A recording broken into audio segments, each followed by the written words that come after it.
A aula de hoje, né, a gente vai ver um pouquinho sobre potencial elétrico, né, a gente vai falar um pouquinho também sobre o rotacional do campo elétrico, né, aí vai falar da parte que o campo é conservativo, né, que depende do rotacional, né, vocês já viram isso já, certo?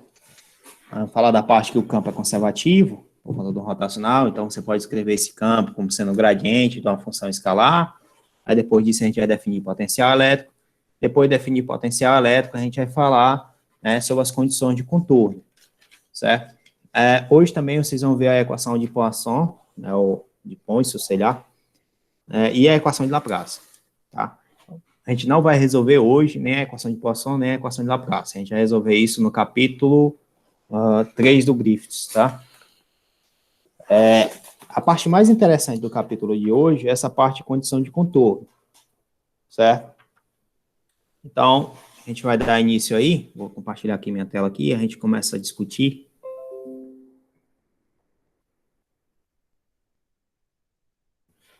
Bom, então para começar, né, a gente acabou de falar aí, para começar, vamos falar do rotacional do campo elétrico, né?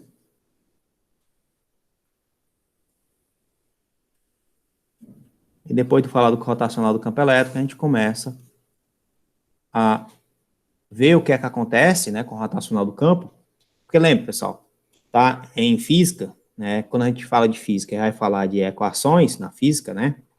E vai falar dessa parte de rotacional e dessa parte de divergente, certo? Toda vida que a gente for representar um vetor, conhecer uma grandeza física, né? Ou entender as propriedades dessa grandeza, a gente tem que calcular o divergente dessa grandeza e o rotacional dessa grandeza, tá? Por conta dos tipos de informação que essa grandeza pode dar, certo? A aula passada a gente calculou o divergente, e o divergente do campo elétrico, a gente mostrou, né, que isso aqui era igual a ρ sobre epsilon zero, ou seja, que o divergente aqui tem uma fonte, que essa fonte era a carga, ou que esse divergente aqui gerou, então, que a integral de EdA, que é a lei de Gauss, é a carga encerrada, a carga líquida, dividido por epsilon zero.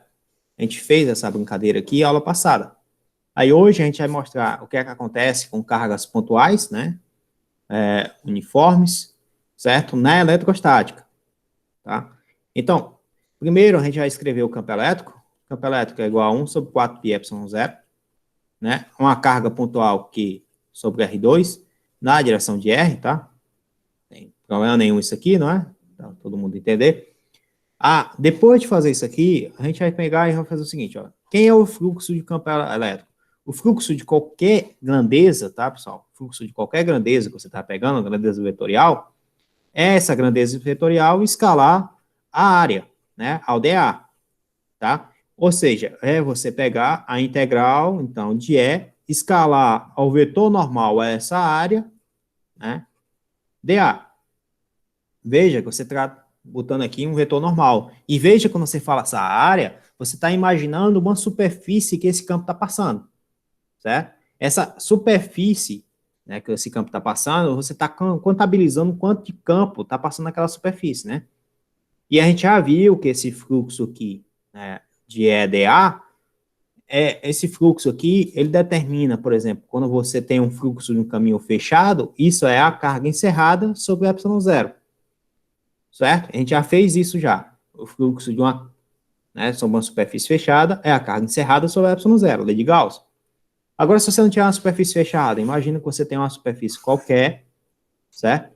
Você tem aqui uma superfície qualquer, e depois de você ter essa superfície qualquer, depois de você ter a superfície qualquer, como é que a gente faz aqui para calcular, por exemplo, numa região aqui de uma área A, né? Suponha que aqui tem uma área A, tá? Aqui você pode botar para cá, aqui você pode botar para cá. Vou tentar desenhar aqui, né? Dá para entender, eu acho, suponho eu. Né? Então, você tem aqui uma área A qualquer, essa superfície aqui quadrática aqui, né? Uma superfície, vamos dizer aqui, superfície cúbica, né? ou um paralelogramo aqui que você colocou, certo? E a área acima é uma área A, tá? E você vai calcular o fluxo de campo que passa por aqui, né? Olha, obviamente, esse fluxo de campo é EDA, tá? Obviamente. Só que esse é o campo que está na direção perpendicular. O primeiro ponto, né? É o campo que está na direção perpendicular, tá? Se você pegar aqui a direção que é lateral, aqui, ó, onde você tem aqui, ó, esse vetor normal aqui indo pela lateral, tá? O campo indo pela lateral, esse campo tem que se cancelar. Se você tem uma superfície, essa superfície é uma superfície condutora, e você coloca um campo elétrico nessa superfície condutora tangenciando essa superfície, obviamente isso aqui vai gerar uma corrente elétrica, né? E a nossa intenção não é gerar corrente, a nossa intenção é ver o fluxo de uma superfície carregada, certo? Fluxo de uma superfície carregada, que as cargas estão putiformes, as cargas estão como se estivessem paradas, tá? E não gerando a corrente, ou seja, a velocidade média dessas cargas é igual a zero, né? Você pegar aqui.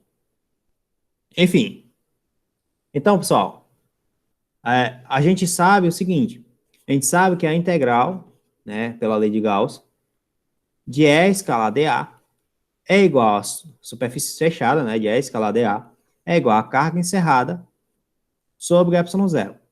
Pelo teorema do divergente, a gente já viu anteriormente, a integral de E dA, isso aqui é igual à integral do divergente de E, né, de tal. Todo mundo lembra disso, né? Então, isso aqui é sobre uma superfície, isso aqui é sobre um volume. Vocês lembram disso, né? Em relação ao divergente. Só que isso aqui, novamente, isso aqui é igual a carga encerrada sobre ε0. A carga encerrada, eu posso dizer que isso aqui é 1 sobre ε0, a integral de ρ dV, né? Que eu estou colocando aqui em relação ao volume, ρ de tal. Isso aqui é a mesma coisa de ser a densidade volumétrica de carga, né? Então, isso aqui é igual à integral de ρ ε0 de tal, tá? Daí você tira, então, que o divergente aqui vai ser igual, a gente já fez isso, né? O divergente vai ser igual a ρ sobre ε0, certo? E com relação ao rotacional, você tem o teorema do rotacional que diz o seguinte, ó, que é a integral de E escalar dl, né? Vocês lembram disso, né? De E escalar dl, isso aqui é igual à integral sobre uma superfície, isso aqui é sobre uma linha, isso aqui é sobre uma superfície, do rotacional de E escalar dA. Isso aqui a gente fez isso já, né? O teorema aqui do rotacional, certo? Então, o que é que eu preciso fazer para determinar o rotacional de E? Tenho duas opções. Uma opção, calcular o rotacional nesse sistema. Tem alguém entrando aqui, pessoal? Só um momento.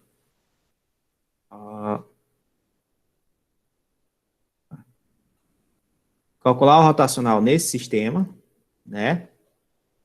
Ou calcular a integral de linha de E dl, E escala dl, certo? Vamos fazer pelos dois métodos. Primeiro, a integral de linha sobre um caminho fechado de E escala dl. Para poder fazer desse caminho fechado, primeiro vamos fazer o seguinte, quanto é isso aqui, né? Vamos fazer sem ser do caminho fechado. Vamos fazer simplesmente E escala dl, certo? A integral de E escala dl. Aí vamos lá. A integral, o campo elétrico é 1 sobre 4 π ε0, certo? Q sobre R2 na direção de R. Escalar dl, certo? Esse dl aqui você pode colocar também na direção de L, né? E você pode substituir isso, direção de R, né? Você pode dizer que esse dl é igual ao versor R dr, tá? Versor R dr. Então, substituindo aqui, você teria 1 sobre 4 π ε0, isso aqui é uma constante, a carga é uma constante, ficou a integral de dr sobre R2. Essa integral aqui, quanto é, hein, pessoal?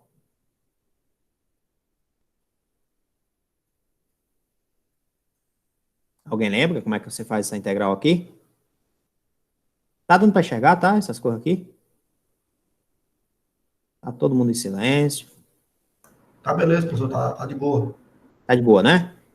Essa integral aqui é fácil de vocês entenderem que isso aqui é R menos 2 mais 1 dividido por menos 2 mais 1, ou seja, você teria menos Q sobre 4πε0, né, de 1 sobre R. Isso aqui posso dizer que é variando do ponto A até um ponto B.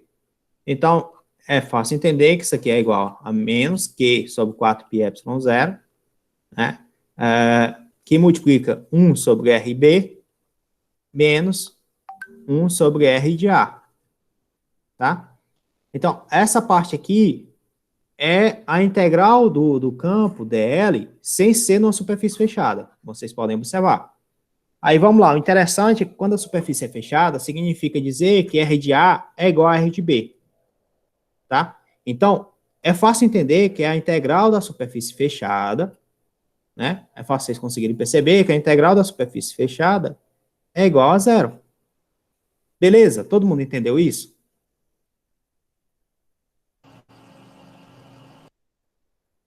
Eita, tá tranquilo? Professor, Pois não.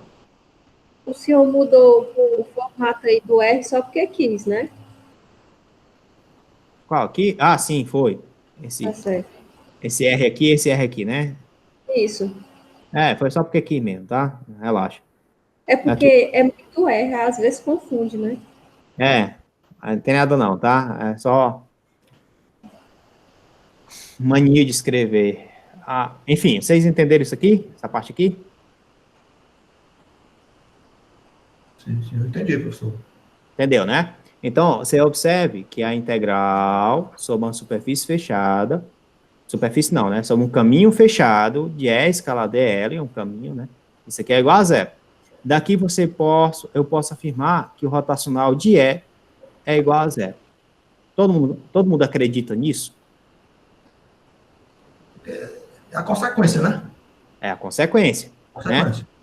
Se você observar, ó, a integral sobre um caminho fechado, né? Um caminho fechado da curva, né? É igual à integral sobre uma superfície do rotacional de E dA. Então, essa integral aqui vai ser igual a zero. Né? Joel, Pois não. isso aí é um teorema, né? É, o teorema. Que a gente já Se eu não tinha me visto. engano, é teorema de Stokes, se eu não me engano, posso estar enganado, mas...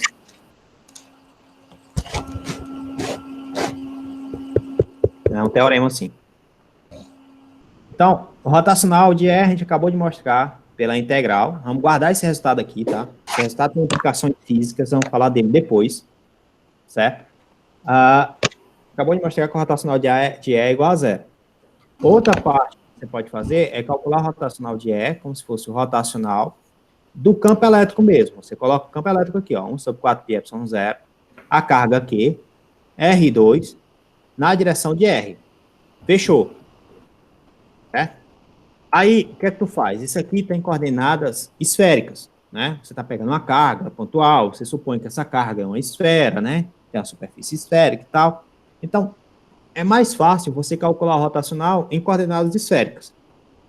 Aí, quando você coloca o rotacional em coordenadas esféricas, o rotacional de E em coordenadas esféricas, isso aqui é igual a 1 sobre R seno θ, né? 1 sobre R seno θ, D de θ, seno de θ é do φ, menos D de φ é de θ, fechou, isso aqui na direção Y ou na direção X, mais a parte agora que vai ter na direção Y, olha, você está encontrando em coordenadas esféricas, direção R, foi mal, pessoal. Aí tem a parte agora que vai estar na direção de θ, e depois vai ter a parte que está na direção de φ. Aí você tem 1 sobre R, abriu aqui, 1 sobre seno de θ, D de φ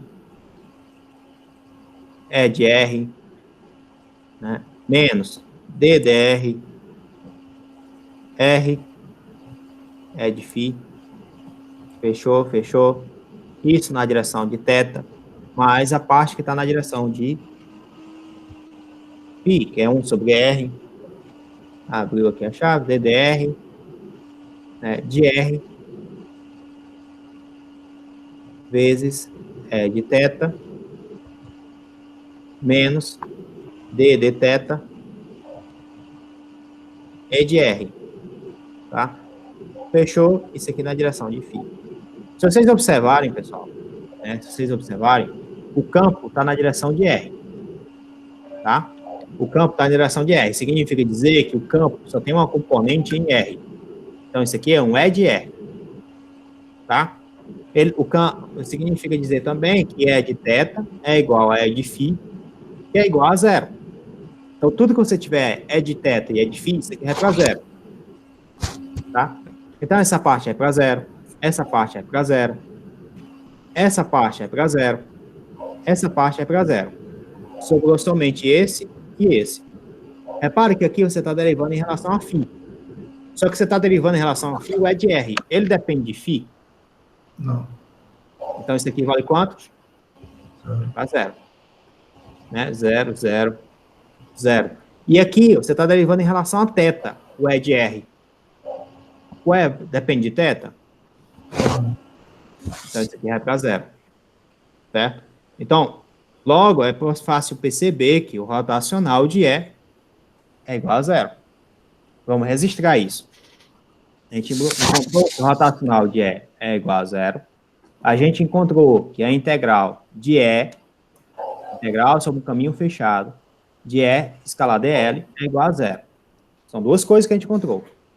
Aí vamos lembrar, né, de algumas coisas ainda aqui. Primeira coisa, né, quando o rotacional de algum vetor é igual a zero, significa dizer que você pode escrever esse vetor como sendo um gradiente de uma função escalar. Tranquilo até aí? Todo mundo entende isso? Sim. E aqui, se você olhar, né, se você olhar essa parte aqui, você está dizendo que a integral sobre um caminho fechado é igual a zero. Se a integral sobre um caminho fechado é igual a zero, significa dizer que a entidade que está envolvida aqui é independente do caminho.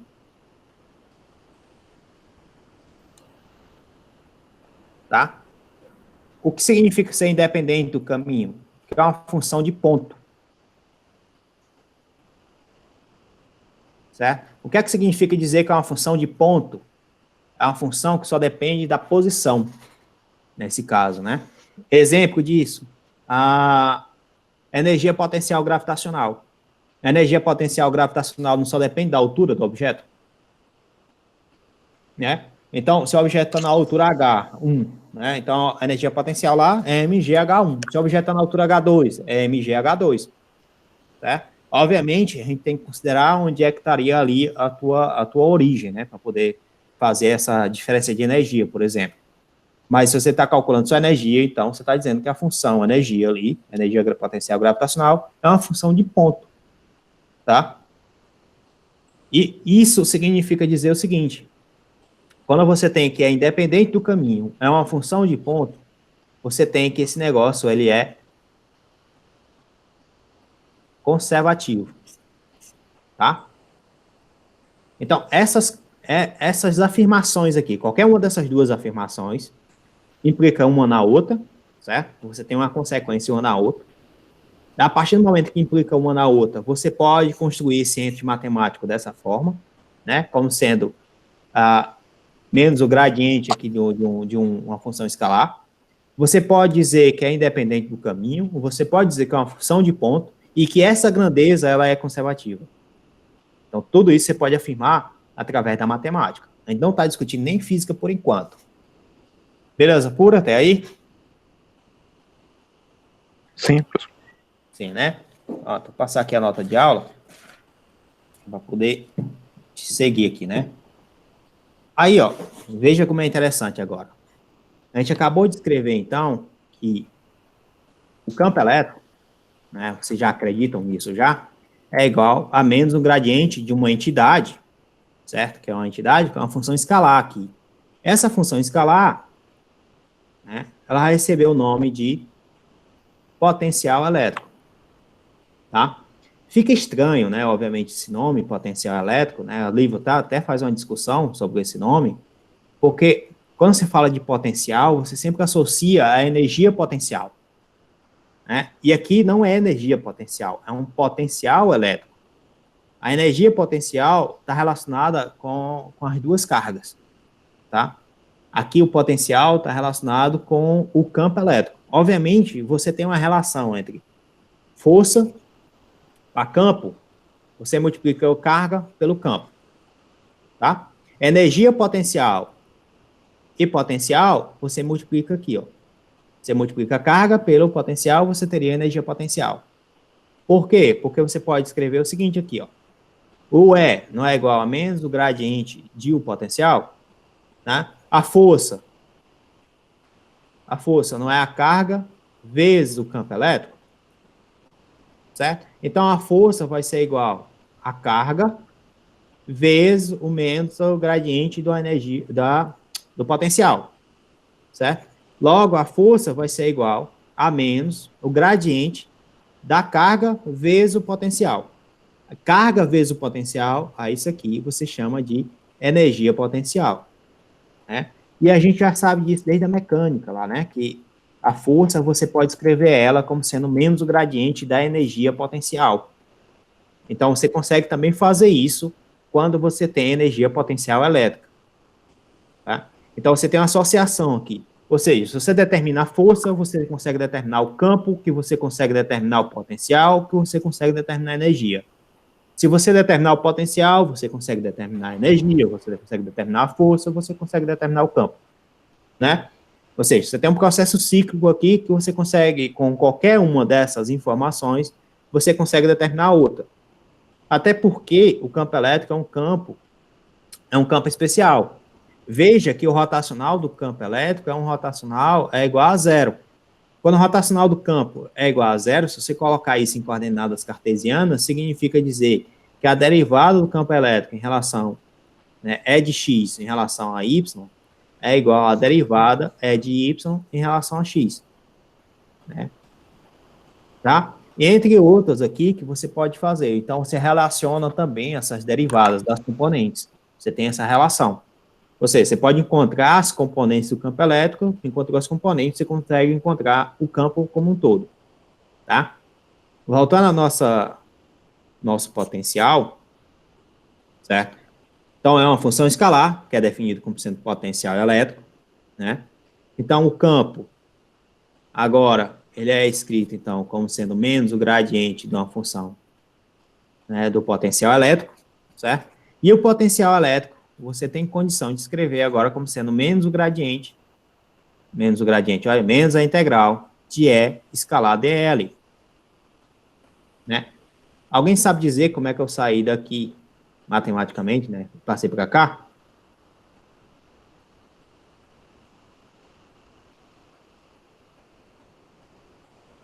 Foi pelo aquele teorema lá do começo? É, aquele teorema lá do começo, né? Que você lembra que você, quando você tinha... Ó, veja só, você pode escrever o potencial, você pode definir o potencial, certo? Um V de R, como sendo menos a integral, né? De uma origem qualquer aqui, vou chamar isso aqui, origem, tá? De E escalar dl, certo? A partir do momento que você escreve isso, você, na realidade, né, você está dizendo que você... É como se você estivesse pegando essa integral aqui, você está encontrando uma coisa, cadê? Lá no início lá, tá aqui, né? É como se você tivesse uma função B e uma função A, tá vendo? Ó? Então, você tem uma diferença de potencial aí, né? Que você está gerando, certo? Aqui, então, você pode dizer que isso aqui é a definição de potencial elétrico, né? Ou você pode também escrever da seguinte forma. Você pode dizer que é igual... Como é um gradiente aqui, esse gradiente é uma derivada. Se o V só depende de R, então é somente uma derivada em R. ddr da função potencial. A derivada, eu posso pegar esse R aqui e passar para o outro lado, né? Então, o V vai ser igual simplesmente a integral de E dr, tá? Isso daqui, pessoal, é como se fosse um trabalho, né? Mas não é um trabalho. O trabalho está associado à energia potencial. Energia potencial elétrica. Isso aqui é como se fosse, né? Daqui a pouco a gente define isso melhor, a forma física, tá? Então, você tem isso. E quanto é que seria V de B menos V de A, né? V de B menos V de A é a integral, menos a integral, da origem até um RB, né, que aqui é o V de B, de E escalar dl, menos a integral da origem do RA, certo? De E escalar dl. Até aí, tudo bem, pessoal? Beleza. Beleza, né? Aí eu vou fazer a seguinte brincadeira, certo? Eu vou fazer a seguinte brincadeira. Isso aqui é V de B menos V de A, tá? Isso aqui eu vou pegar e vou trocar aqui o limite de integração, tá? Quando eu troco aqui o limite de integração, você vai ter menos R até RB de E escalar dl. Aqui, quando eu troco aqui, esse sinal troca, muda, né? RA até a origem, de E escalar dl, né? E escalar dl. Isso daqui, na realidade, eu vou passar aqui para o outro lado, você vai ter V de B menos V de B menos V de A. Isso aqui vai ser igual a menos a integral. Menos a integral. Isso daqui eu posso dizer, então, ó, quando você está fazendo aqui de 0 até RB, aí você está fazendo agora aqui de RA até 0, né? Isso daqui, pessoal, você pode ajustar esses parâmetros, você lembrando que tem um teoremazinho de integrais, que você pega a integral de A até C, isso aqui é igual a integral de A até B, mais a integral de B até C. Vocês lembram disso, né? Uhum. Isso, lembrando. Pronto. Então, isso aqui é a mesma coisa de ser RA até RB de E escalar dl. Tá? É a mesma coisa. E você poder, então, a diferença de potencial é simplesmente o potencial do ponto A até o potencial do ponto B de E escalar dl. Né? Beleza pura, pessoal? Até aí? Tá? Então, essa daqui é a definição de diferença de potencial. A diferença de potencial, o potencial você sempre vai tomar como base em relação a determinada origem, tá? Eu vou botar só de A até B assim, tá? Só por conveniência, só para poder não estar errando esse R, porque, não.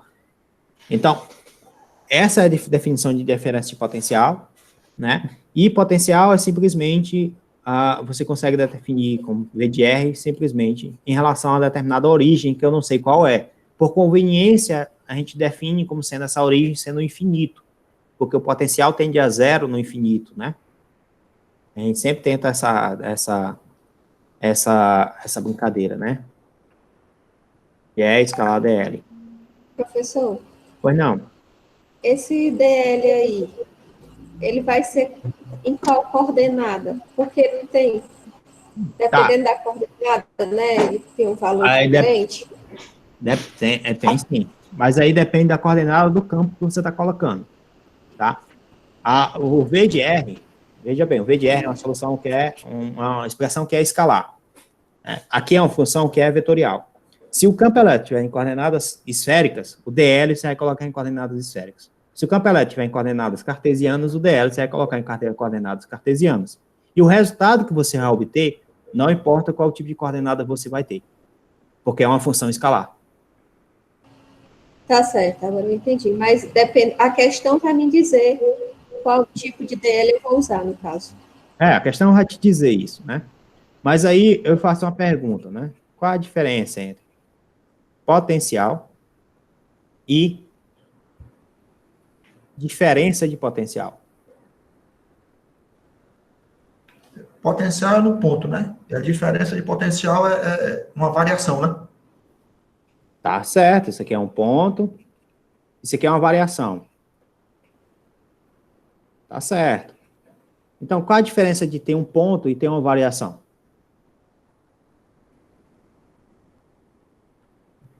Tá, vamos fazer outra pergunta, então. Qual das duas tem significado físico e por quê?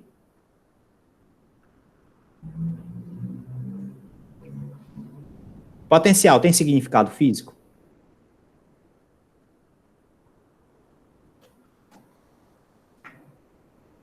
Alguém lembra?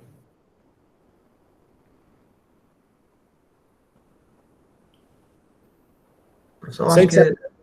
é diferença de potencial, sabe que tem uma representação física, diferença de potencial. Me lembro que o Josué falava muito, Josué, final do Josué. Exatamente. Exatamente. Diferença de potencial tem uma representação física, né? Tem um significado físico. Potencial não tem. Potencial é um resultado matemático, tá? Potencial é um valor que você está pegando em determinado ponto e acabou-se. Diferença de potencial, por exemplo, pegar o caso da gravidade, né? O camarada colocou aqui com relação à variação da energia, né? Variação da energia também tem, exatamente. Se você tiver diferença de potencial, você tem uma variação de energia, né? Para você poder ter corrente elétrica, o que é que você precisa ter? Potencial ou diferente de potencial? Na tomada, DDP. né? Diferença de potencial, né? Na tomada, da casa da gente. Então, quem é que tem significado físico, né? Vocês entendem que para a gente poder ter uma corrente elétrica, você precisa ter um EDP. Para a gente poder ter uma superfície que ela é equipotencial, ou seja, uma superfície que o potencial é constante, a diferença de potencial naquela superfície é zero, né? Essa superfície equipotencial garante, por exemplo, que a corrente lá seja zero, né? Seja nula, né? Uhum. Então, já potencial é um valor numérico, é um número.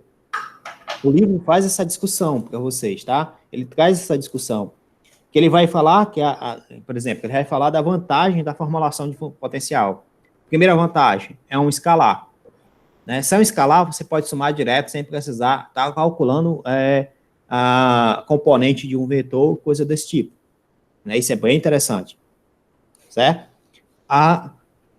O interessante é que você precisa ter um ponto de referência, né? O ponto de referência, normalmente, a gente coloca como sendo infinito. Aí eu pergunto a vocês, e se o meu ponto de referência, né, é no infinito, mas a superfície que eu estou calculando é um plano infinito? Se for um plano infinito, qual o ponto de referência?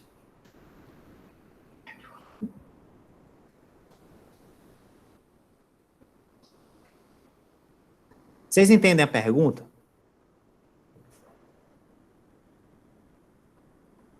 Todo mundo entendeu já que o potencial, né, o V de R aqui, qualquer, isso aqui é igual a 1 sobre 4 π epsilon 0, né, Q sobre R, não é isso? Todo mundo já entendeu isso, né?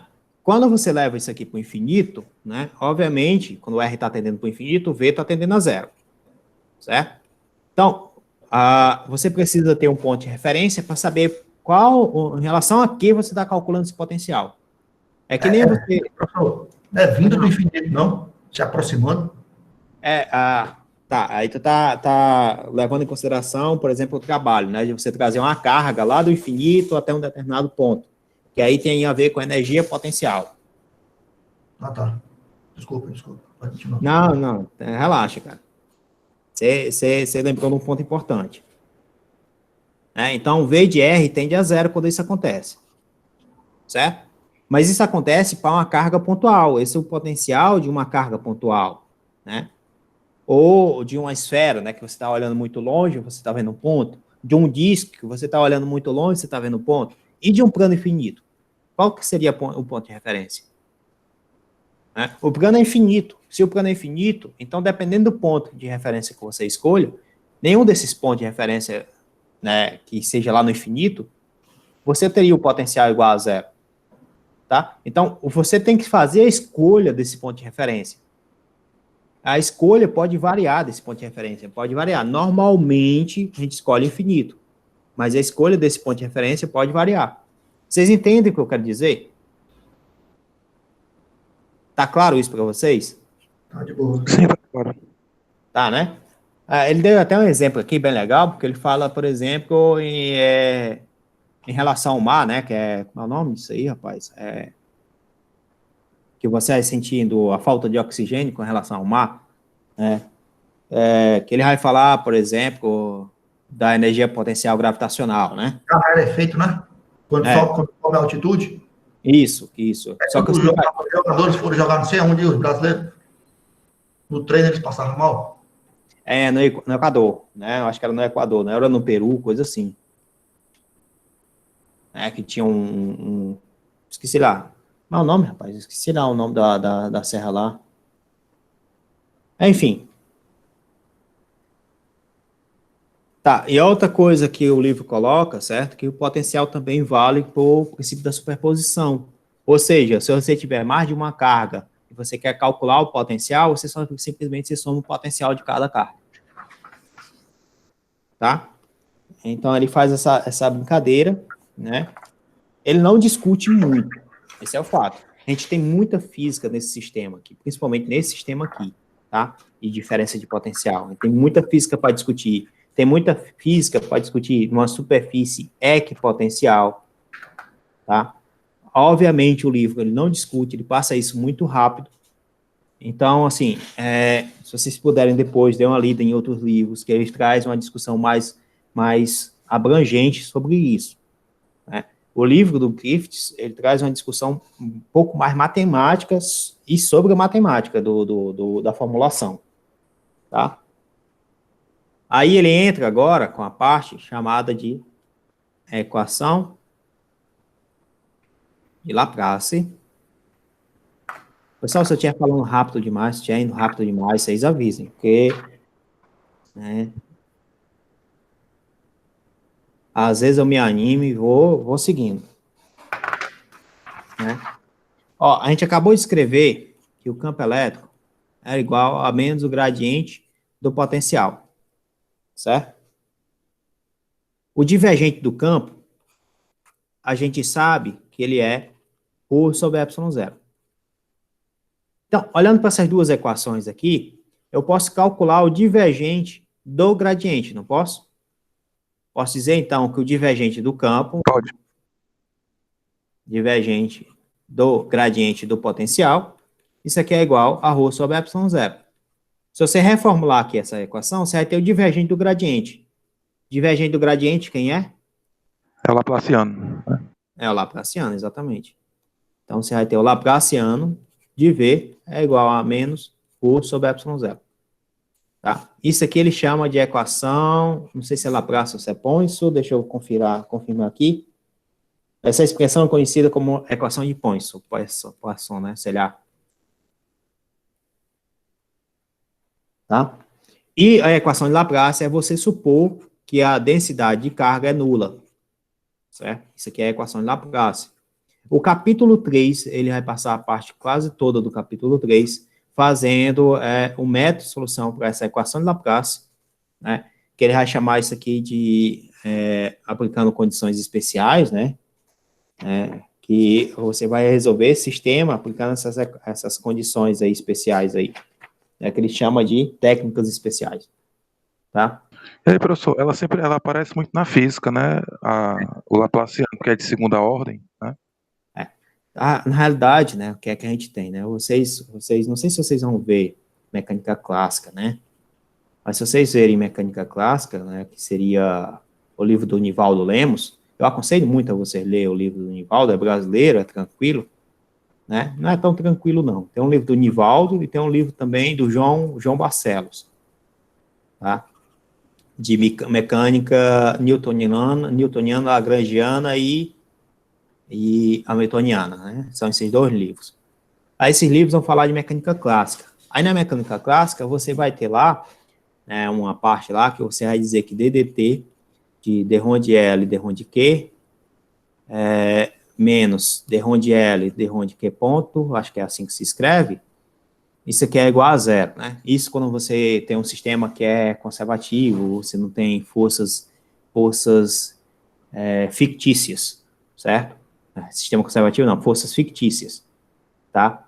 Aí você escreve a equação dessa forma, onde essa lagrangiana é igual a T menos V, ou seja, a energia cinética menos a energia potencial, aí você vai fazer essas contas, e no fim você consegue mostrar que a lagrangiana gera equações diferenciais, né? Gera equações diferenciais de segunda ordem, tá? Aí, quando você vai fazer em relação ao hamiltoniano, né, que aí você sai da mecânica lagrangiana para a mecânica hamiltoniana, você gera 2 vezes o número de equações diferenciais, só que de primeira ordem. Então, você tem todo sistema físico você pode escrever como sendo uma equação de segunda ordem ou um sistema de equações de primeira ordem, tá? Né? É bem interessante essa observação que você fez, que até força também é uma equação de segunda ordem, uma equação diferencial de segunda ordem. Tá? E quando você realmente vai sair, por exemplo, com a equação de onda, também é uma equação diferencial de segunda ordem, né? Uma equação diferencial parcial. Tá? Aí termodinâmica também tem. Então, todo sistema físico você acaba escrevendo uma equação diferencial de segunda ordem. E essa equação diferencial de segunda ordem, né? Se você tem uma equação diferencial aqui, você tem um Laplaciano, por exemplo, isso aqui você está derivando em relação ao espaço. Então, a derivada em relação ao espaço de algum ente físico, isso aqui ser igual a zero, você está dizendo, então, que o Laplaciano desse ente que é igual a zero, você tá formulando uma equação diferencial de segunda ordem, né? Essa equação diferencial pode ser que seja parcial ou pode ser que seja ordinária, obviamente, né? Então, assim, todo sistema físico você pode escrever como sendo uma equação diferencial de segunda ordem ou um sistema de equações diferenciais de primeira ordem, né? Que é uma diferença básica entre a mecânica lagrangiana e a mecânica hamiltoniana. É bem interessante, cara. Observação bem interessante, né? Enfim, pois não, meu filho. Livro desses caras mecânica teórica, professor? Não, cara. Mecânica teórica tem um livro do Simon. Só um momento aqui. O nome é mecânica clássica mesmo.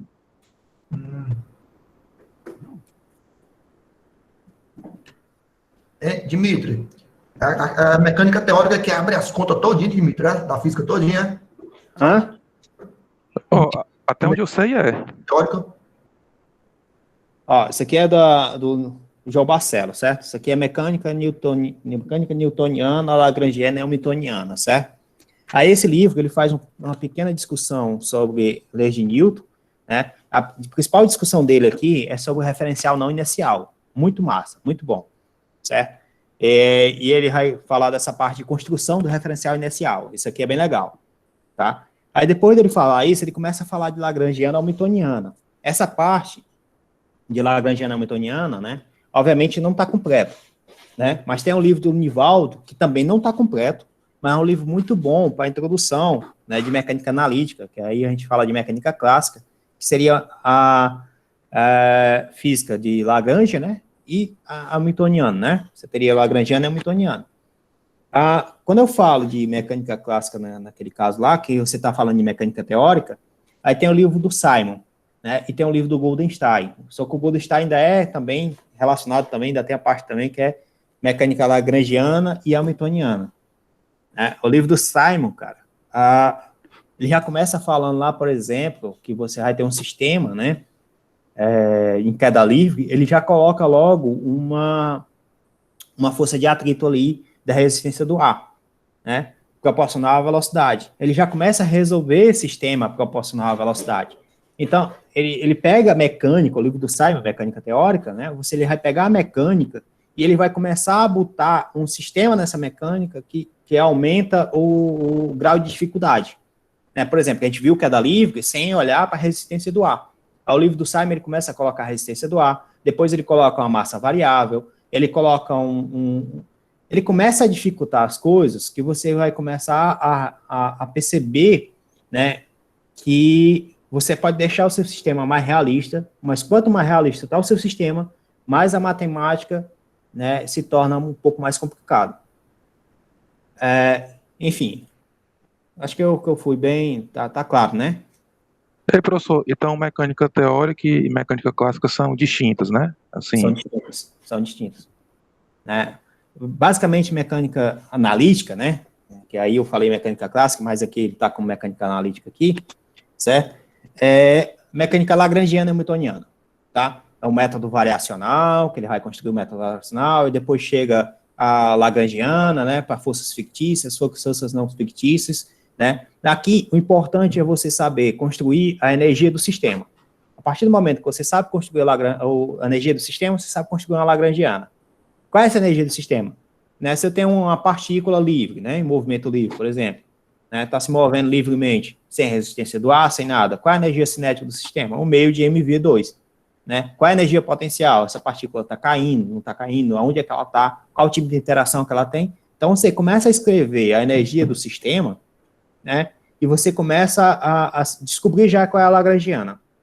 Se você tem, por exemplo, um cilindro girando, então qual é a energia do sistema? Você vai ter que escrever a energia cinética para o cilindro girando, por cento de massa, a energia cinética, se está girando, como é que é a energia potencial. Então, tu aprende a escrever a energia, tu consegue descrever a lagrangiana hamiltoniana. Lagrangiana, a diferença de energia. Energia cinética menos a potencial. Hamiltoniano, a soma das energias. Pronto. Mecânica analítica é você descrever a energia. Você tentar resolver os problemas da física a partir de energia. Tá? Só que, obviamente, você usa um formalismo mais elaborado, né? Mas, basicamente, é essa a ideia. Já a mecânica teórica, né, você vai fazer a maioria das coisas por lei de Newton, né, e além disso, você vai começar a modificar teu sistema, deixar mais realista ainda o teu sistema, né. Isso é bem divertido, cara. As duas coisas são muito divertidas, principalmente mecânica analítica e mecânica hamiltoniana. Por que isso é divertido, mecânica analítica e hamiltoniana? Porque daqui a pouco vocês vão estar fazendo mecânica quântica, e vocês vão perceber que tem dois tipos de formalismo na mecânica quântica. Tem o formalismo da equação diferencial, que é a equação de Schrödinger, né? E tem um formalismo que é de hamiltonianos, né? Ou seja, a linguagem de energia, né? Aí vocês vão perceber que quando você faz o formalismo hamiltoniano, você só faz aplicar um bracket lá e você chega ao resultado bonitinho sem precisar fazer muita conta. Isso é muito interessante, né? Já na equação diferencial, você tem que resolver uma equação diferencial para todo tipo de sistema. Isso não é legal, muito legal. É divertido, mas dá muito trabalho. Tá? Mas essa ruma de mecânica aí, ela tem muita aplicação na vida prática? Qual a... O que Teórica, tem. Né? Quando você pega, por exemplo, o princípio da minimação, né? Quando você fala o princípio da minimação, né, você está falando de mecânica analítica, tá? Que o princípio da minimação é como se fosse um impulso da lagrangiana, vamos dizer assim, certo? Vamos dizer assim, né? Então, você tem uma integral lá da lagrangiana lá que você está fazendo, tá? E esse princípio da minimação, você tem uma visão, vamos dizer assim, de interação, né? Interação entre os sistemas, né? Como é que eu posso falar para ti assim, cara? De uma forma mais palpável, né? Bom, vamos pegar aqui a parte de mecânica quântica, né? Mecânica quântica, você sabe que tem aplicações diretas aqui no dia a dia, né? Então, mecânica quântica aí, você tem semicondutores, que se você aplica a ideia de mecânica quântica, né? Você tem a história de tunelamento, que você aplica a mecânica quântica, você tem a história, por exemplo, de microscopia, que você aplica a mecânica quântica, um raio-x, você aplica a mecânica quântica, né? Mas, para você poder implementar isso no computador, você tem que ter uma equação lá. Essa equação, né, que você vai implementar lá, tem um código-fonte, né, obviamente, e essa equação que você tem que implementar, isso está relacionado com esse fenômeno de hamiltoniano-lagrangiano, a energia, né? Tá? Então, você precisa dizer para o computador qual tipo de resposta, né, previamente, qual tipo de resposta, qual tipo de previsão que ele tem que ter. Ou então, você tem que colocar um comando correto lá, para ele poder te dar uma resposta que seja palpável. Né? Então, assim, a gente tem aplicações demais nesse sentido, certo? Obviamente, a teoria, cara, a gente aprende física do século XVIII, né? Século XVIII, no máximo, século XIX. A gente ainda está preso nisso ainda. Né? Vocês, assim como eu também, ensinei a meus alunos a física do século, né, lá, início de Newton, vamos dizer assim, né? Então, você pega ali, no máximo, chega a Maxwell, no máximo. Né? A gente ainda está preso demais ao passado, mas porque não consegue avançar ainda, né? Então, e para avançar, a gente precisa ter essa base. E para poder ter essa base, demora. Né? Demora muito. Professor, Né? só uma curiosidade aqui. Certo? Eu acho que os colegas também possam ter essa curiosidade. Fora, professor, por exemplo, no país como Bélgica, como no Japão, como no sempre país Rússia, né, que é um dos berços da ciência, estuda essa mesma ciência, essa mesma física, pessoal, professor, nossa. Bom, eu posso dizer para ti o seguinte, tem uma frase do Feynman, né? Uma frase do Feynman não, né? Tem um negócio interessante de Newton ainda, né? Que ele, quando ele vai definir referencial inercial, né? E quando ele vai definir referencial inercial, ele diz que a física, né, referencial inercial garante que a física que vale, por exemplo, aqui no Brasil é a mesma física que vale lá no Japão. Né? Então, estudar a física do Brasil é a mesma coisa de estudar a física lá do Japão, é a mesma coisa. Agora, como eles estudam, é uma boa pergunta. Né? Se eles estão mais avançados do que a gente em relação à educação, provavelmente sim. Se eles estão mais avançados do que a gente em relação à pesquisa e ensino, provavelmente sim. Né? Como isso acontece, eu não sei. Tá? O que eu sei, por exemplo, que são experiências de alunos que foram para o Ciência Sem Fronteira, que é um programa excelente, né? Foram para o Ciência Sem Fronteira e aproveitaram, né? Porque quem quis aproveitar realmente para estudar, entender a língua de outro país, entender a cultura de outro país e aproveitar para estudar, entende que era feito poucas disciplinas, mas que tinha muita extensão. Então, a extensão implementava essa ideia de você ter essa aplicabilidade no dia a dia. A gente está muito preso nessa parte teórica, né? Fica muito preso nessa parte teórica e acaba não vendo onde é que está a aplicabilidade. Né? Então, por experiência de alguns estudantes, acontecia isso, mas o ensino era o mesmo que tinha. Né? O ensino, quando eu falo ensino, no sentido de a física ser a mesma. Tá? Entende o que eu quero falar, né, Dioclésio? Estou entendendo sim, professor. Assim, é uma discussão interessante, né, professor? Que eu estou querendo. Eu não estou atrapalhando a aula, imagino eu, viu, pessoal? Não, tá não, cara, relaxa. Né? Uhum. Tá não. Eu suponho eu que não, né? Mas essa é uma discussão muito interessante. Né? E uma discussão que tem que partir também do MNPF em relação à pesquisa e ensino.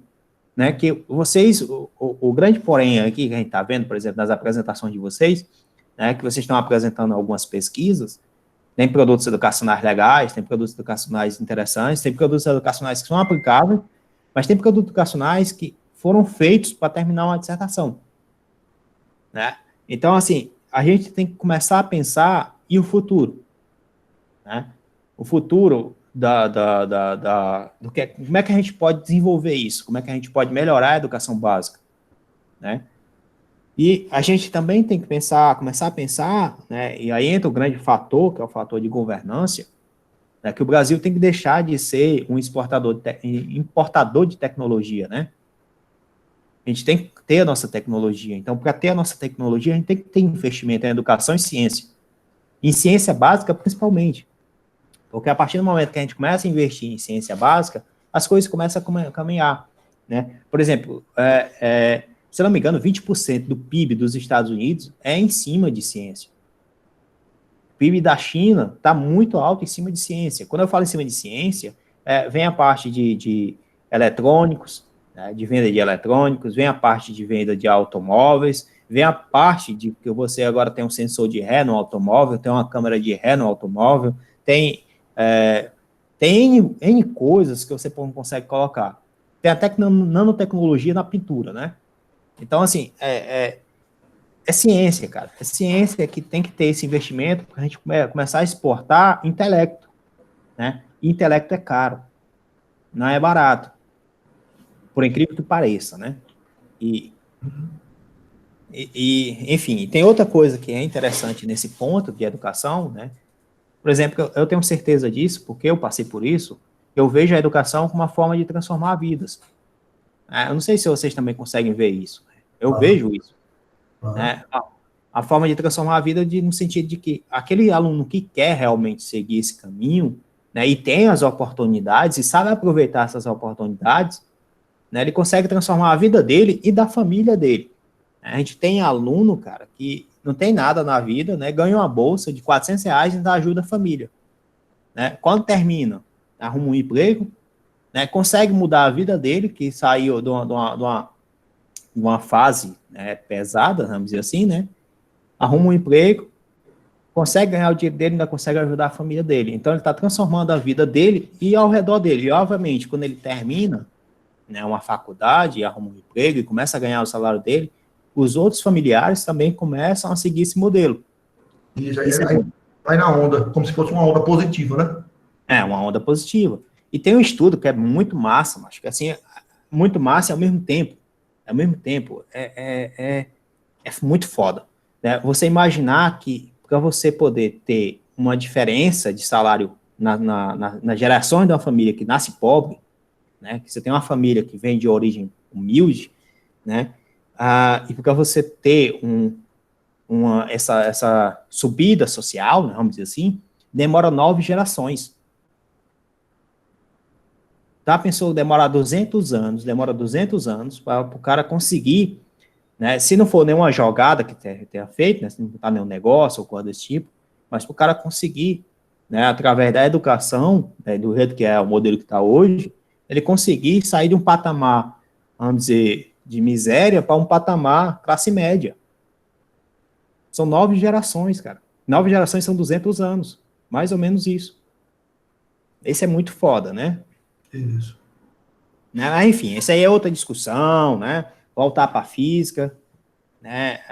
Tem eu tô falando essas coisas, né? Porque, obviamente, eu assisti algumas palestras, e tem essas palestras aí no YouTube, aí, tá lá. Depois dê uma lida, dê uma assistida nisso. É bem legal, né? Eu me divirto com essas coisas, cara. Um conselho que eu dou para vocês, pessoal, não leiam só física, não leiam, tá? Quando você for escrever sua dissertação, sua qualificação ou coisa desse tipo, quanto mais leitura você tiver, mais fácil é para escrever, tá? E cada tipo de escrita que você vai fazer tem um modelo diferente. Então, e esse modelo facilita a sua escrita ou não, dependendo da quantidade de leitura que você tem. Né? Tem um livro muito legal, que quem gosta de física e gosta de literatura ao mesmo tempo, tem um livro muito legal que é da Alice no País do Quanto, tá aqui. É bem legal esse livro. Não sei se vocês conseguem enxergar aí. É infantil, professor? Não, cara. Por incrível que pareça, não é infantil. Né? É para físicos. Só que ele vai explicar a mecânica quântica sem ter nenhuma conta. Puxa, interessante. Ele começa a discutir a filosofia da mecânica quântica, né? Mas não é nada de coach, não, tá? Ele começa a discutir as ideias de mecânica quântica, do que é o princípio da incerteza, do que é o princípio como é que é? Dualidade, né? Tonelamento, entre outras coisas, ele vai como se fosse contando uma história. É bem interessante isso. Professor, só fazer aqui um relato aqui da nossa situação que um conhecido meu me passou. Aqui pertinho de casa tem uma oficina onde o pessoal ajeita, troca fumê, LED, farol de neblina, essas coisas, sabe? Eu sei. Um cidadão lá, segundo ele, o cara disse que ele era engenheiro, sabe? Aí perguntaram a ele se ele queria colocar lâmpada de LED no carro dele. Aí ele começou a falar um pouquinho do LED, o pessoal os montadores, né? O cara que trabalha, os eletricistas. Ele, em poucas palavras, esse rapaz, que ele não falou o nome dele, disse que deu um show. Assim, até o senhorzinho, a senhorazinha, entendeu o que ele falou, sabe? E assim, que despertou a curiosidade, ele falou assim, de uma maneira típica espetacular. Ele me falou porque ele sabe que eu sou professor de física, sabe? No dia que eu levei lá meu carro lá para ele regular um negócio lá do sensor, do alarme, ele foi e me falou isso daí. Ele, cara, eu não sabia disso tudo, não. Aí eu fiquei assim, pensando, cara, coisa massa, né, bicho? Isso aí. Ele, professor, muito interessante, professor, muito interessante. Do jeito que ele falou ali pra gente ali, aí diz, até aquele senhorzinho ali entendeu. É muito massa. Assim, como é que eu posso dizer? Acompanhar a tecnologia que acompanha, sabe? Que se avança com a gente. Puxa, o celular, os alunos, tanta física que tem envolvida, meu irmão. Como é que pode, professor, a gente ouvir uma voz pelo aparelho? O cara do outro lado totalmente sem fio. Pois isso aí é muito foda, muito foda. E é uma coisa que esse cara soube fazer, né? Que é a chamada transposição didática, né? Que nem todo mundo consegue fazer isso. Isso. Né? Isso é... Despertou a curiosidade de quem, assim, o cara não é tão leigo, porque ele trabalha com eletricidade, mas de uma maneira assim, a quem despertou a vontade de entender, de compreender.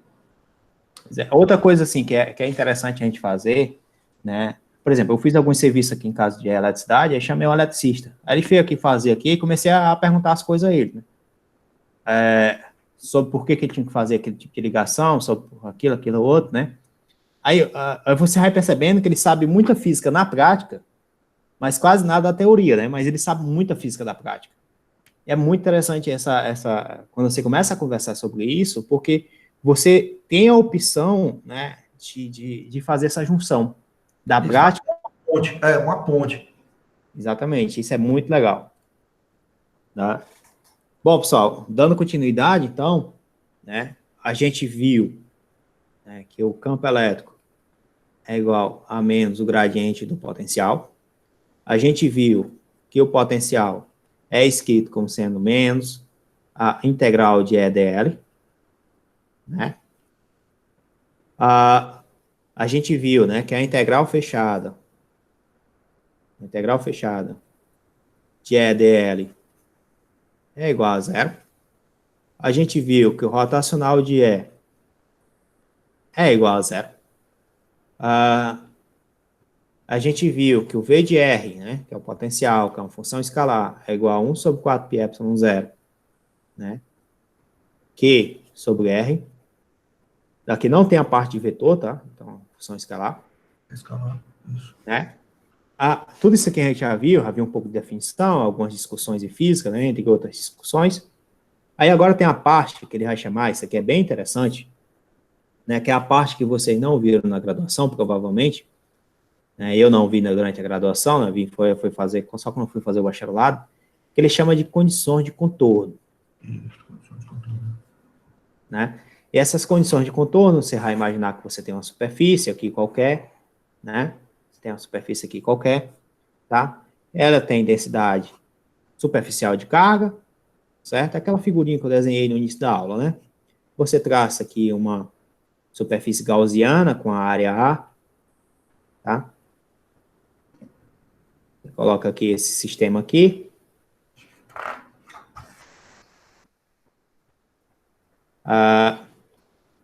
Aqui o sistema com a área A. Aí aqui, você vai calcular o fluxo do campo elétrico, certo? Então, primeira coisa, né? O fluxo de campo elétrico que passa pela superfície A. Isso aqui é igual a integral de EdA. Isso aqui tem que ser igual à carga encerrada sobre epsilon zero, certo? A carga encerrada sobre epsilon zero, eu posso dizer que é simplesmente sigma vezes a A, né? Que é a carga por essa áreazinha que está passando aqui, certo? Essa área aqui, né? Não a área lateral, tá? Sobre epsilon zero. Isso daqui vai ser igual, obviamente, a integral sobre a superfície fechada do produto escalar, presta atenção que tem aqui um produto escalar, de EdA. Quando você faz o produto escalar de EdA, você está pegando simplesmente a componente do campo, que ele é perpendicular não, né? É paralelo à área, né? Ao vetor unitário da área. O vetor unitário é um vetor que está aqui, ó. Tá vendo? Certo? E esse vetor unitário, ele é perpendicular à superfície. Certo? Todo mundo consegue entender isso? Todo mundo consegue visualizar isso, não é?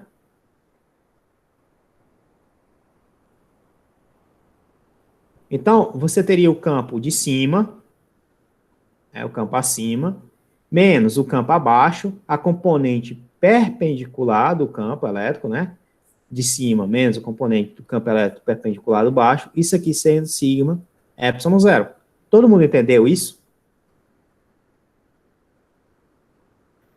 Por favor, falar de novo essa parte aí em cima e embaixo. Pronto. Isso aí que eu ia pedir também. Ó, vocês entendem que essa parte de cima você tem uma área que você está calculando o fluxo, certo? Né? E se você colocou uma superfície aqui, você tem uma superfície aqui, né? Você tem aqui a superfície, suponha que essa daqui seja a superfície. Imaginar uma caixinha de fósforo em cima do livro aí, uma caixinha de fósforo. Pode ser uma caixinha de fósforo aqui em cima do livro, né? Não tá aqui. Enfim, aí você tem aqui uma caixa aqui. Então, o campo não está aqui na lateral, tá vendo? Ó? Não está paralelo. A área, o vetor unitário da área, ele é perpendicular, não é essa superfície? Sim, sim. Então, o vetor unitário que é perpendicular, então o campo que você está pegando, ele tem que ser perpendicular à superfície, porque você está fazendo produto escalar. O produto escalar não tem que estar na mesma direção? Uhum. Né? Se você pegar essa parte que é paralela, o produto escalar seria quanto? A parte paralela. Zero. Seria zero, não é? Porque aqui estaria o campo paralelo, a área, o vetor estaria para cá, então os dois são perpendiculares, o produto escalar é zero. Então você tem que pegar só a parte de cima. Só que essa caixa de fósforo, você está pegando a superfície que está passando um fluxo tanto em cima, como também está passando um fluxo embaixo. Vocês entendem o que eu quero falar? Pronto. Claro, claro. Né? Então, e o campo de cima está numa direção, o campo de baixo está em outra direção. Logo, você tem... Aí vai zerar? Né, se o fluxo for igual. Tá? Só vai zerar se... A densidade é diferente, né? Aí o fluxo vai ser diferente. Isso. Nem sempre isso aqui vai ser igual, exatamente. Tá? E essa daqui é uma condição de contorno do campo elétrico. E essa condição aqui já implica logo. Lembre-se, o campo elétrico você pode dizer que é menos o gradiente de um potencial. Né? Só que você vai estar pegando um potencial que está acima, um potencial que está abaixo. Mas já a gente escreve isso. Vamos terminar de escrever do campo, depois a gente vai escrever as condições para o potencial. Tá? Porque você tem a relação do campo com o potencial. Voltando à história do campo, né? Se a gente pegar agora, quanto é a integral de E escalar dl? No caminho fechado? Zero. Zero, né? Ou seja, E escalar dl, tu tá andando por um caminho, né? Então, tu pode pegar o caminho que tá passando aqui nessas bordas, certo? Essas bordas aqui, é o caminho paralelo, tá? Então, a parte do campo paralelo, né? De cima, né? Acima, menos o campo paralelo abaixo, por exemplo, né? Isso aqui vai ser igual a zero. Logo, as condições de contorno são o quê? Que é a condição perpendicular do campo, né? A parte que está em cima, menos a parte que está embaixo, isso aqui é sigma sobre epsilon zero. E a outra condição é que o campo paralelo em cima, menos o campo, componente do campo paralelo abaixo, isso aqui é igual a zero, tá? E isso daqui é importante, pessoal. Isso aqui é importante, né? Essa condição aqui, ó. Certo? Por que essa condição é importante? Porque essa condição está dizendo o seguinte, ó. Que como a componente paralela do campo, né? É igual a zero, certo? Você não está gerando... você não está gerando corrente. Se você tivesse uma diferença de campo paralela a uma superfície de condutor, né? Quando você bota um campo elétrico paralelo a uma superfície de um condutor, você está gerando corrente naquele condutor, não é? Vocês conseguem entender isso? Eu não consegui não, professor. Bom, se você tem se você tem um campo, né? Voltar aqui para a figura.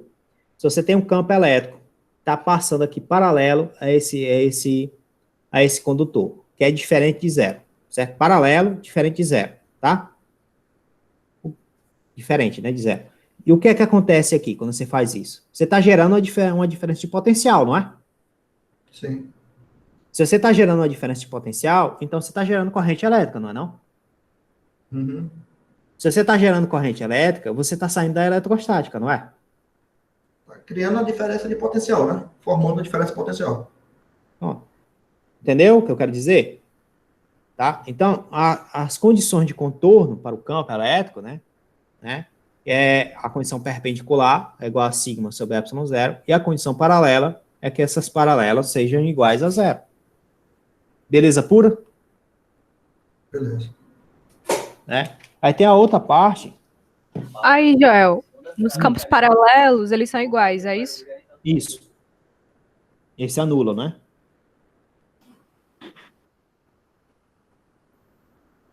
Os campos paralelos, eles se anulam, né? Ou seja, o fluxo de campo, né? O campo que passa aqui nessa direção tem que ser igual ao campo que passa aqui nessa direção.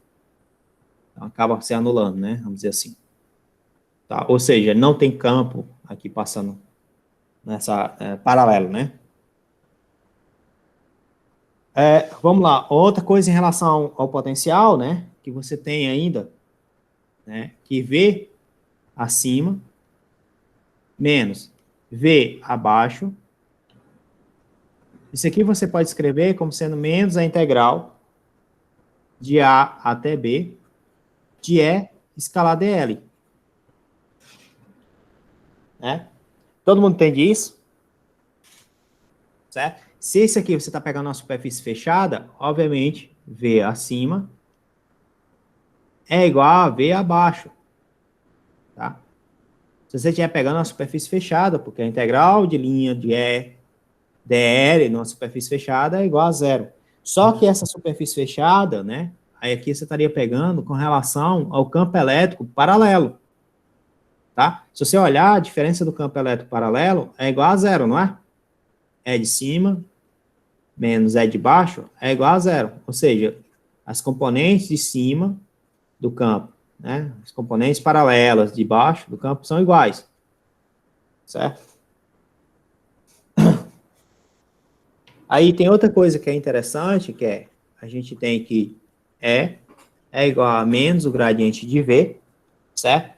Se E é igual a menos o gradiente de V, você pode dizer, então, que você tinha lá E perpendicular, né? Cima menos E perpendicular abaixo, isso aqui era igual a sigma sobre ε0. Se você colocar aqui um vetor, tá? Esse vetor está na direção normal. Todo mundo entende isso? Né? Como isso aqui acontece, então você tem aqui menos o gradiente de um potencial de cima, mais um gradiente de um potencial de baixo. Isso aqui vai ser igual a sigma sobre ε0, né? Na direção de n. Todo mundo entende isso? Tá claro para todo mundo, né? Só fiz substituir esse cara aqui por esse daqui, ó. Beleza? Ok. Né? Então, você tem como escrever, então, ó, que o gradiente do potencial cima menos o gradiente do potencial baixo é igual a menos sigma sobre ε0. Né? Eu multipliquei todo mundo por menos 1. Né? Todo mundo entende isso, né? Ó, menos aqui daria positivo, aqui daria negativo, aqui daria negativo. Né? Então, só lembrando, pessoal, gradiente do potencial, você pode escrever isso aqui, se esse potencial só depende, então, numa coordenada que que está na direção de n, então você pode colocar isso aqui, né? Tá? dn na direção de n. d1 de v de cima, dn na direção de n. Logo, você tem aqui dv de cima, direção de n, menos dv de baixo, na direção de n. Ele colocou essa direção de n porque é a direção do vetor normal, tá? Isso aqui é igual a menos sigma sobre ε0. Todo mundo entendeu isso?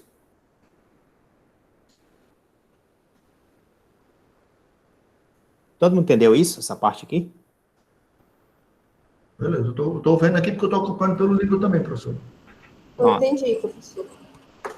Então, ó, você tem aqui dv de n menos d1 de v de b, d1 de n, isso aqui é igual a sigma menos sigma sobre ε0, e você tem a outra parte que o v de cima, né, é igual ao v de baixo. Tá? Isso aqui é relacionado à condição paralela, né, do campo. Paralela do campo, tá? Só que isso aqui, lembrando, isso aqui não tem parte paralela, nem parte perpendicular, porque isso aqui é um escalar, tá? E isso aqui está relacionado com a parte perpendicular do campo, tá?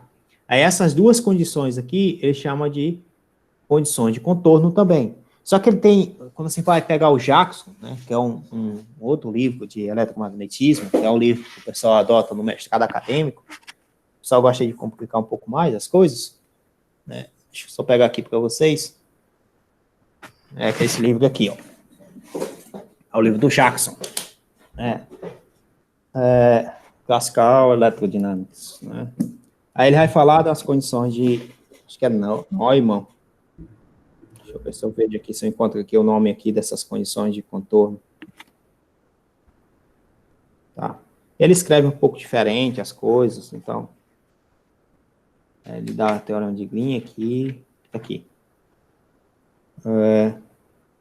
Exatamente, Neumann, Dirichlet e Neumann.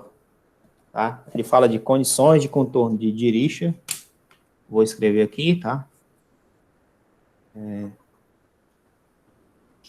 Dirichlet. Isso aqui eu estou colocando isso aqui para vocês, pessoal, porque isso aqui foi uma pergunta que o pessoal fez quando eu fiz a seleção do doutorado, tá? Então, quando eu fiz a seleção do doutorado, me perguntaram o que eram essas condições, né, de contorno, tá? Tanto essa como essa. Então, assim, se algum dia vocês quiserem fazer, e se tiverem essa pergunta, vocês procurem essa Dirichlet, Neumann e tem um outro nome que é Cauchy. Tá? E também é a mesma coisa, só que muda só um pouquinho, certo? A matemática é só um pouquinho diferente, ó. Aí vocês percebem. É mais puxado, viu, Joel, essa matemática aí. É, um pouquinho mais puxado, cara. Pega números complexos aí. Tá? Ele brinca um pouquinho mais divertido.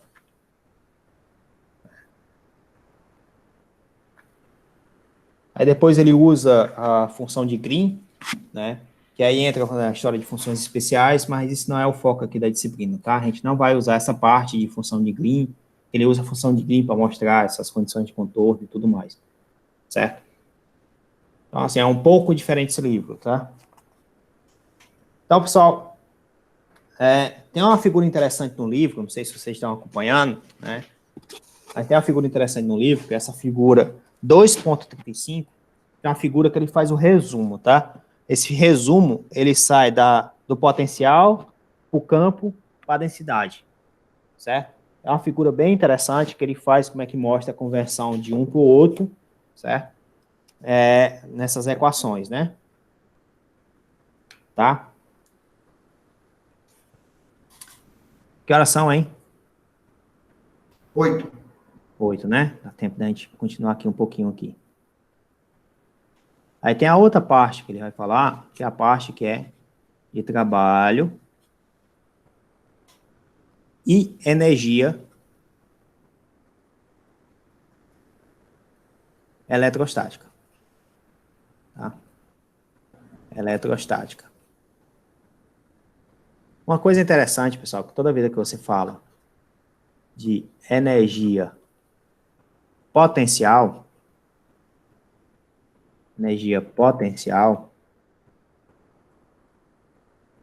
você está falando, certo, de interação.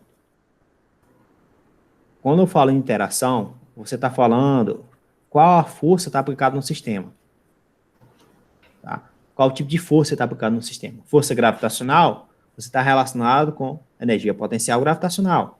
Força elétrica, você está relacionado com energia potencial elétrica. Tá?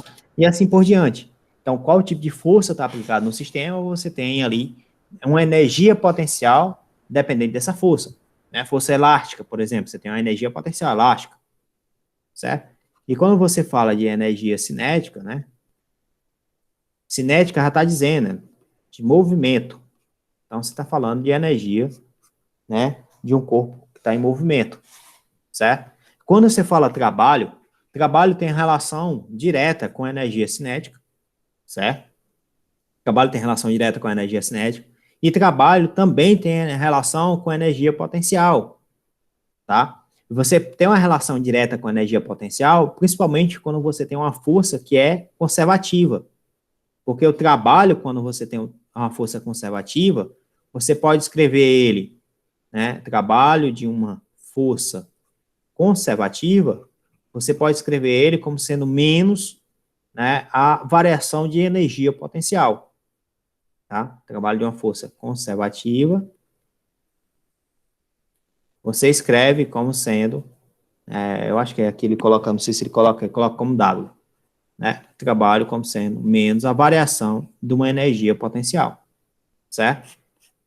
E o trabalho, tanto faz ser energia conservativa ou não, você tem condição de escrever ele como sendo a variação de energia cinética, né? Eu acho que é K que ele coloca. Então, você tem essa brincadeira. Quando a força é conservativa, você observa que você pode igualar essas duas expressões e você teria a conservação da energia. A gente já mostrou isso já aqui já, tá?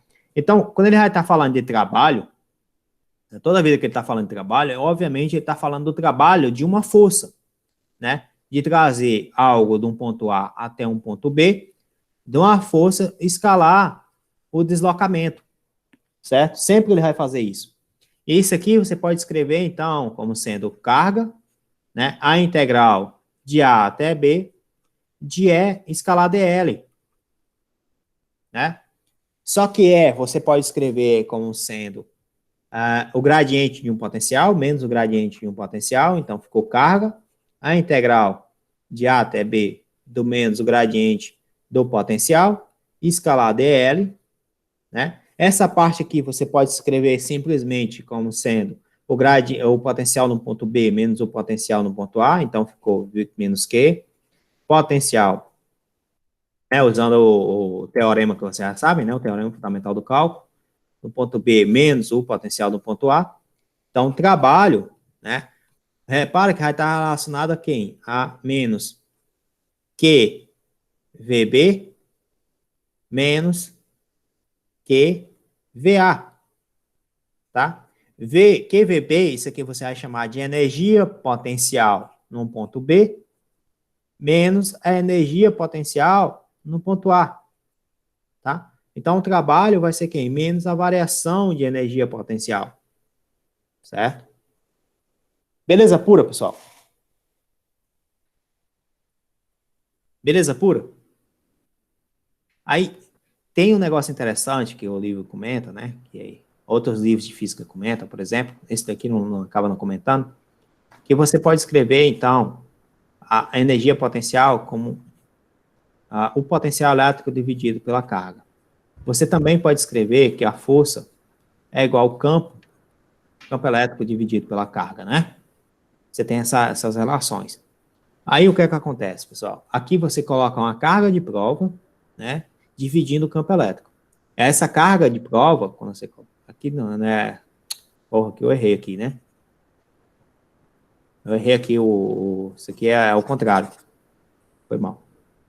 V é igual a U sobre Q e E é igual a F sobre Q. Pronto. Né? Aqui você está dizendo que toda vida que você pega uma carga de prova e divide essa força por essa carga de prova, né, você teria aqui um campo elétrico da outra carga, né, porque a força é a interação entre cargas. Então, você está pensando o seguinte, que uma carga tem um campo, né, e você coloca aqui uma carga de prova, para essa carga de prova, você retirar da força essa carga de prova, o que fica é o campo da outra, né. Eu não sei se vocês estão querendo entender a minha ideia, né? Estão entendendo, né? Que eu quero falar para vocês. Que aqui você tem a energia entre cargas, né? Entre duas cargas, a energia entre duas cargas, e você coloca uma carga aqui. Então, é como se você estivesse dizendo para mim o seguinte, olha, é como se você estivesse pegando ali uma carga que deixa de existir no teu sistema, que tem uma energia, e quando essa carga deixa de existir, você tem um potencial, tá? Então, você tem ali um limite. Você está pensando que tem ali um limite, né? É a mesma história para o campo elétrico, né? O limite da força dividido por F sobre Q. Só que esse limite, você está imaginando que você tem uma carga de prova e você está fazendo com que essa carga de prova saia da força, né? Tá? Vocês entendem isso, né? Essa ideia, né? Vocês sabem melhor do que eu essa parte. Obviamente. Então, quando você tem uma energia de uma distribuição de cargas, né? Quando você tem uma distribuição de cargas, né? Aqui, N cargas, tá? N cargas. E você quer calcular a energia do seu sistema, tu vai usar o princípio da superposição, certo? Por exemplo, de A até B, A a B, certo? E a carga vai fazendo esse caminho, obviamente. Aqui tem outras cargas, Q1, Q2, e todas elas vão depender somente dessa distância, né, ó, daqui para cá, e assim por diante, né? O caminho pode ser qualquer um, né, que a gente acabou de ver que é independente do caminho, certo? O potencial é independente do caminho, como o potencial é independente do caminho, o trabalho também é independente do caminho, tá? Então, no fim, o que você está calculando aqui é o trabalho total, é o trabalho de cada uma das cargas, tá? De cada uma. Então, você está usando o princípio da superposição. Ou que você vai escrever é o seguinte, né? Que o trabalho, então, vai ser igual a 1 sobre 4 πε0, né? 1 sobre 4 πε0, um Q de I, né? Que é a carga que você está interagindo. Aí aqui você coloca um Q de J, tá? Um somatório, na realidade, né? Do Q de J, R de J, né? Ou R de IJ. Aqui Q de J, onde esse R de IJ representa a distância, né? Da carga I até a carga J. E aqui I tem que ser diferente de J, tá? Lembrando disso. Beleza, pessoal? Dá para todo mundo entender isso? Dá para todo mundo entender isso? Deu para entender isso aqui? Ficou claro para vocês?